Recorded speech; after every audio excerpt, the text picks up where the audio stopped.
The most common ethnicity of white Americans in every county. How did they even come up with this data? As you can see, the vast majority of the land is blue or German ancestry. Then there are small pockets of English, like in the deep south, in literally all of the state of Utah, and then some spots in the northeast, Vermont, New Hampshire, Maine. I am mostly English, apparently. That's not the case for LA County where I live. But I don't really know though, because my ancestry always comes back every couple months and they change it around. It's like English, Irish, Swedish. Speaking of which, the only part of the country that has a large Irish ancestry comes from the Northeast, a lot in upstate New York, of course, Massachusetts, as well as all of Delaware. I find it really interesting that the Scottish counties are always so close to the English counties. How does that work? Also, the brown is for people with Spanish descent, like from Spain, a little bit of Norwegian in Montana and North Dakota. There's really only a couple of pockets of Dutch, some in Michigan, and I think this is Iowa. It's hard to tell because I can't see the borders. A bunch of Finns in the upper peninsula of Michigan too. And then apparently we have a lot of Portuguese inside of California. Love the reflection of history from purple being French ancestry. Of course, a lot of people from Louisiana have French ancestry, but then a lot of the counties close to Quebec, Canada also have a lot of French ancestry. It's all tied together. What Europeans say to someone when they leave the door open. Who would do such a thing? I would just say, get out of my house. Close the damn door, bro. In Russia, they say, were you born in a cave/lift? It's appropriate. In Estonia and Latvia, they say, were you born in a tram? In Belarus, were you born in a barn? Ukraine uses a little bit of both. In Romania, they say, don't have a door at your own house? Oh, Hungary goes straight to the swear words. In a lot of the former Yugoslavian states, they say, do you live on a boat? Bulgaria will straight up call you a caveman. I guess the caveman didn't have doors. That makes sense. Are you from a village without doors? Says Turkey. This is crazy that everyone has their own phrases. Does this happen that often? Like, I feel like we don't have a phrase for it. I would just be like, bro, the door. Like...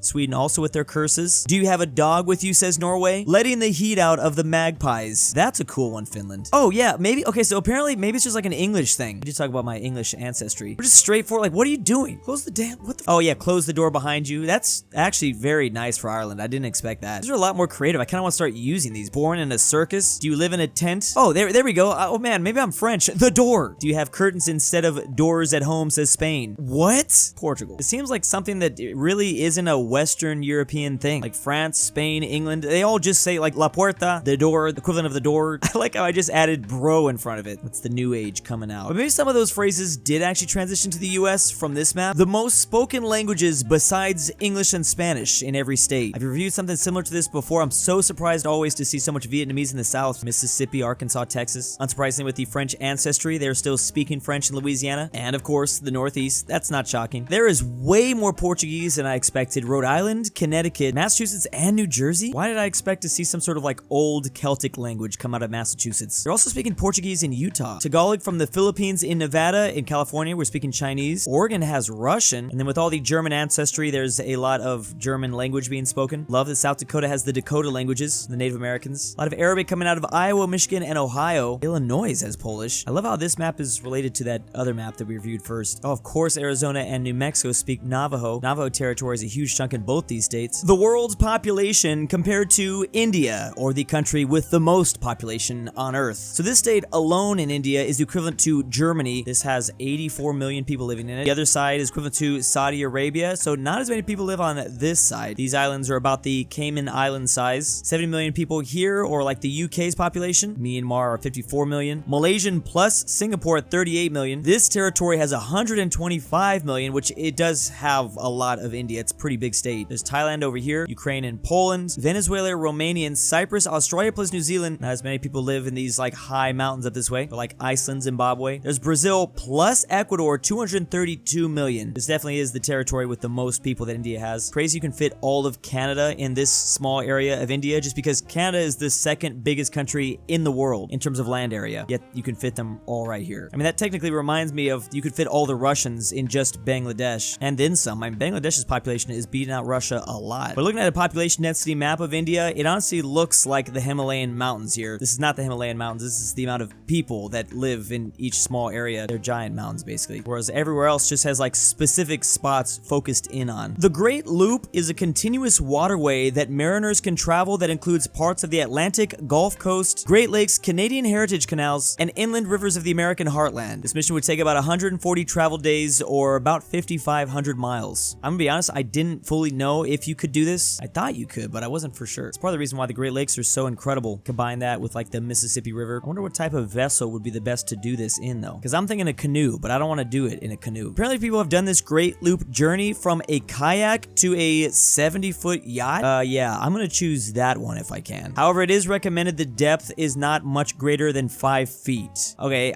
yeah, it's not gonna be a luxurious, I don't think it's gonna be that kind of yacht. Country's grammatical gender in Italian. Let's see what Italy thinks of all of us. Of course, most of the countries in the world either have a feminine or masculine name in Italian. Canada's masculine, Mexico's masculine, so is Brazil, Peru, Chile. China and the Koreas are feminine, so is India. Why? I'm just really confused. Why is Canada masculine? I don't know what determines masculine and feminine in the Italian language, but I thought if it was like Spanish, the A at the end would mean it's feminine. That explains why, you know, China, Korea, Russia, they all end in A and they're feminine. It must be a little bit different. There's a couple countries that are plural, so the United States is masculine plural. So is the Netherlands, Países Bajos. Is it similar to that? Netherlands or lowlands. Oh, it's so different in Italian. Then there's only one country in the world with feminine plural. That's the Philippines. And randomly, some countries don't even have a gender. This is really strange, Italy. Why is that? It usually depends on the word's ending. Youth unemployment rates in major nations. Obviously, due to the pandemic, many youth do not have a job. In some countries like China, as many as 1 out of 5 young adults don't work. So one of the lowest on the list is Japan, then Mexico. We're also talking about the age ranges around 15 to 24. I think I was unemployed until I was like 18. That was a way different time. The US is currently at about 8%. Canada's at 10. The UK is at 11. We're starting to get to the 15 percentile range with Estonia and Finland. France and Turkey around 17%. Luxembourg, which is apparently a really rich country, almost at 20% of their youth. And here's what everyone's focusing on: China, who's tied with Italy. Then it's Greece, Sweden, Costa Rica at 27, and in Spain, almost 3 out of 10 adults do not have a job at that age. Currently, maybe it'll get better, but in the case of China, it has been rising quite a bit. Meanwhile, on the opposite side of the spectrum, the best countries for work-life balance. Number 1 is apparently Luxembourg. Then we have a whole lot of Nordics. There's Spain, there's Estonia that's trying to be Nordic, and then apparently there's Germany in 10th. I'm noticing some lack of countries like France and the UK. I knew America was going to be on here. Also interesting that Switzerland is not on here. They make a lot of money per citizen GDP, but maybe that's because they don't really have this part of it down. Usually they do. The top 10 largest stadiums in the world. All these places can fit over 100,000 people at one time. For a reference point, a classic stadium at Madison Square Garden can only fit 20,000 people, which I'm kind of surprised that's so low. But that looks a lot more comfortable than a whole lot of other stadiums I've been to. And that looks way more than 20,000 people. So 10th on the list, we have Bryant-Denny Stadium, Tuscaloosa. They use this for, obviously, Alabama football. They can fit about 100,000 people. Then there's Darrell K. Royal in Austin, Texas. That's in 9th place. Texas Memorial Stadium. They're actually just barely beating out Alabama. Who plays there? Darrell K. Royal Stadium. Oh, I should have known. I'm not surprised we're going to see a lot of college football here. There's Tiger Stadium in Louisiana. This is for LSU. There's Neyland Stadium for Knoxville, Tennessee. Kyle Field, U.S. College Station, also in Texas. They love their football in Texas. This is all college football. Ohio Stadium in Columbus, Ohio for Ohio State. Beaver Stadium, U.S. State College, Pennsylvania. 106,000. This is for Penn State. Man, it's just like reminding me of like the Roman gladiators. There's Michigan Stadium again for the Wolverines. Then finally we have our first non-American stadium, and it's in North Korea. Pyongyang, of course. That fits about 114,000. Why? They are not messing around. That thing looks crazy. This reminds me they held a wrestling event in North Korea back in 1995. About 200,000 people showed up to watch that. It was like a 2-day event too. Finally, number 1 is India's Modi Stadium, named after India's Prime Minister. Is rebuilt in 2020 at the cost of $100 million. It fits 132,000 people. That would just be a cool place to visit. You go watch some cricket or something. Every Airbnb listing in mega cities around the world. So here's New York City. We have Manhattan here and the 5 boroughs. The purple represents entire apartments for rent, whereas the yellow are private rooms. And there's also a shared room or a hotel room. Of course, New York is smashing most of their Airbnbs inside of Manhattan, but there's also a lot in Brooklyn. Here's the distribution in London. Average price is about $151 per night. It's not too bad, I feel. It's better than New York's, that's for sure. This bar shows it's almost entirely like entire place for rent, but the other two do not compare to Paris. More than 75% are just entire places. Also, it's only $132 on average per night. It's almost entirely up this way, which is interesting. I think I stayed like here. It's also cool to see how far out you can go. I mean, technically you can get an Airbnb pretty much everywhere, but is this even still Paris? But yeah, maybe this is why we have